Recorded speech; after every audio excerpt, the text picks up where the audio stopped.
sampai sekarang peninggalannya Pancasila itu. Pancasila itu yang luar biasa. Ya, bagaimana kemudian dapat menyatukan ya ribuan pulau yang ada, bahasa yang demikian bermacam-macam, ya satu nusa, satu bangsa dan satu bahasa. Berkahnya suami adalah karena istri, berkahnya istri juga karena suami. Kalau kemudian dalam suatu kehidupan rumah tangga yang menjadi keluarga yang kuat, keluarga yang sehat, insya Allah memimpin itu diperlukan adalah dua hal tadi.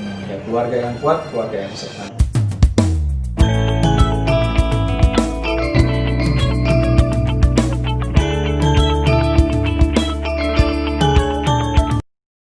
Nah, para konco, sekarang kita masuk di segmen Nendang Kondang.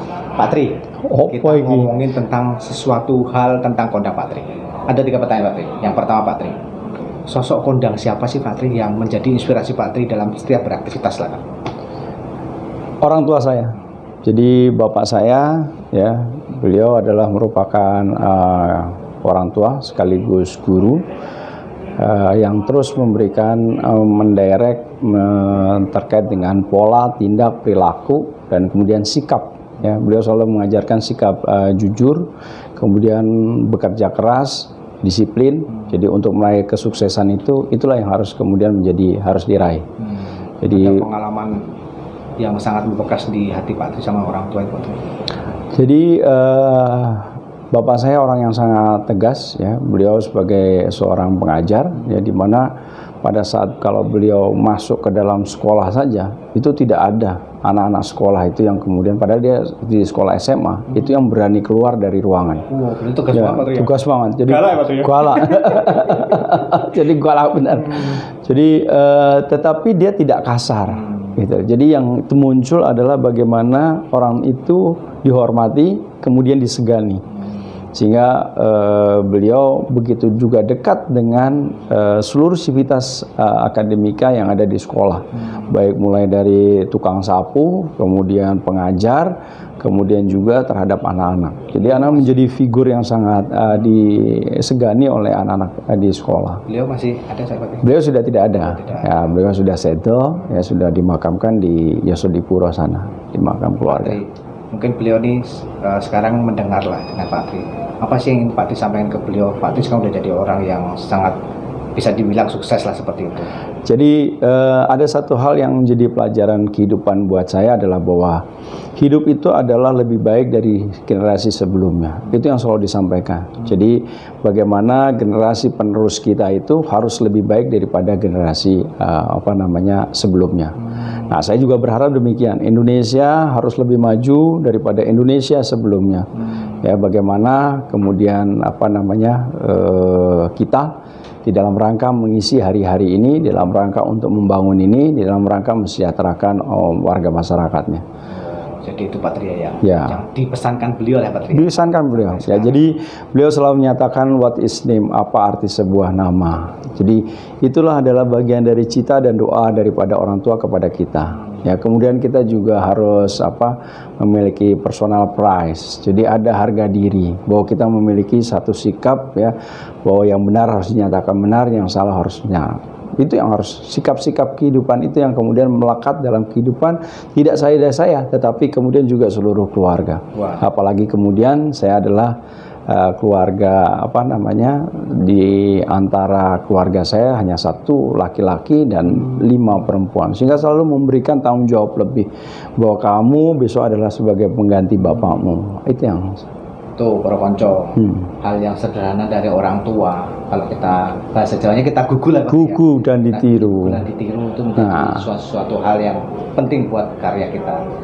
Bukti sukses, mengakui dan menghormati orang tua, bahkan menjalankan petua-petua orang tua menjadi sukses. Ya. Mudah-mudahan kita semua ya bisa sukses. Dan itu penting, mikul dhuwur mendem jero. Jadi apapun yang dilakukan oleh orang tua, terus kita doakan, kita banggakan. Tetapi kalau mungkin ada kesalahan dari orang tua kita temendem dalam-dalam.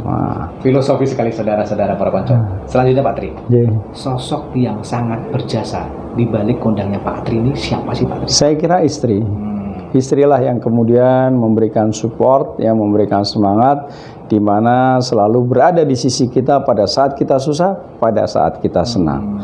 Jadi termasuk kemarin menentukan dipinang oleh Pak Rahmat Effendi itu termasuk? Ya, karena kita selalu terbuka ya, kalau tidak, karena gini, berkahnya suami adalah karena istri, berkahnya istri juga karena suami. Kalau kemudian dalam satu kehidupan rumah tangga ini menjadi keluarga yang kuat, keluarga yang sehat, insya Allah memimpin itu diperlukan adalah dua hal tadi, ya, keluarga yang kuat, keluarga yang sehat. Insya Allah memimpin negara kita diberikan kemudahan, kelancaran dan keberkahan dari Allah Subhanahu Wa Taala.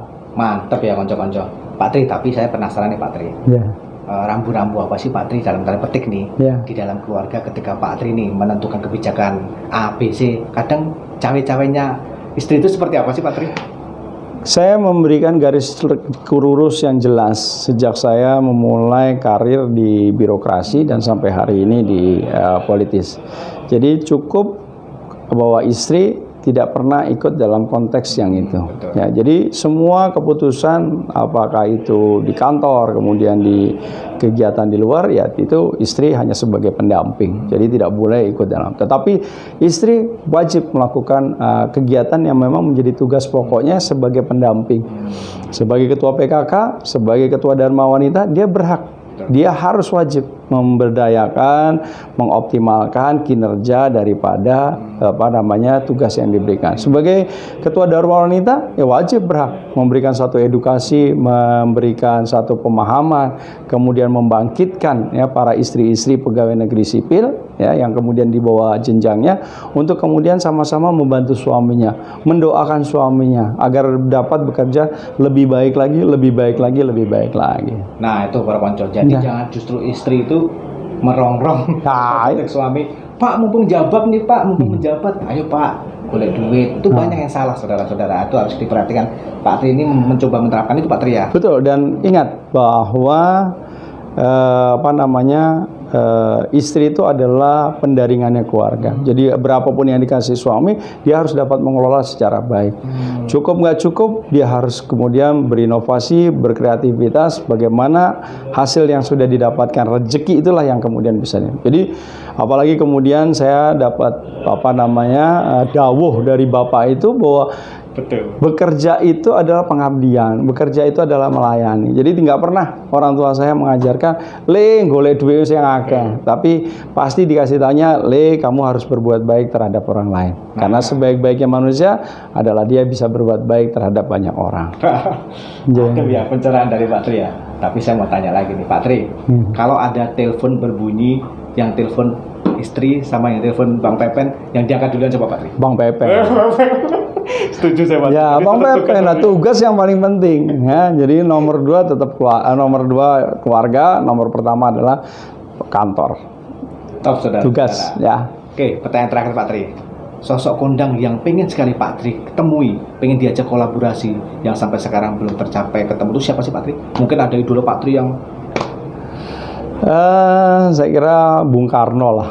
Ya, merupakan bapak bangsa ya, banyak pelajaran yang kita kita dapatkan dari beliau ya, cita-citanya, kemudian bagaimana beliau bisa membangkitkan semangat spirit kepada seluruh masyarakat Indonesia untuk memberikan pengabdian kepada warga masyarakat yang lebih banyak lagi. Sampai sekarang peninggalannya Pancasila itu yang luar biasa ya, bagaimana kemudian dapat menyatukan ya ribuan pulau yang ada, bahasa yang demikian bermacam-macam ya, satu nusa, satu bangsa dan satu bahasa ya, sehingga itulah bagaimana kita dapat bergerak dalam satu rampak barisan ya, ada satu tujuan ya yang harus kita capai, termasuk di dalam pembukaan Undang-Undang Dasar 1945 ya, bagaimana mensejahterakan kehidupan, ikut serta dalam ketertiban ketertiban dunia yang mensejahterakan seluruh warga masyarakat. Oke, terakhir Pak Tri, pesan buat masyarakat Bekasi dan masyarakat Indonesia pada umumnya Pak.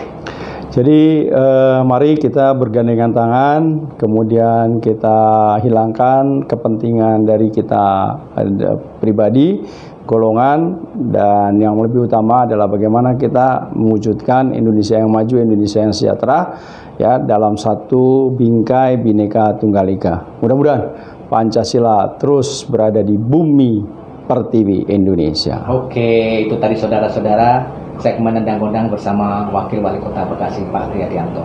Mudah-mudahan perbincangan kami tadi ada 3 segmen ya, segmen Sinau Bareng, segmen Goyang Raton, dan segmen Nendang Kondang menjadi inspirasi buat semua penonton yang nonton The Blangkon TV. Jangan lupa tetap subscribe, like, and comment The Blangkon TV. Belak-belakan no kontroversi. Makasih Pak Tri. Ye, matur nuwun, monggo dherekaken.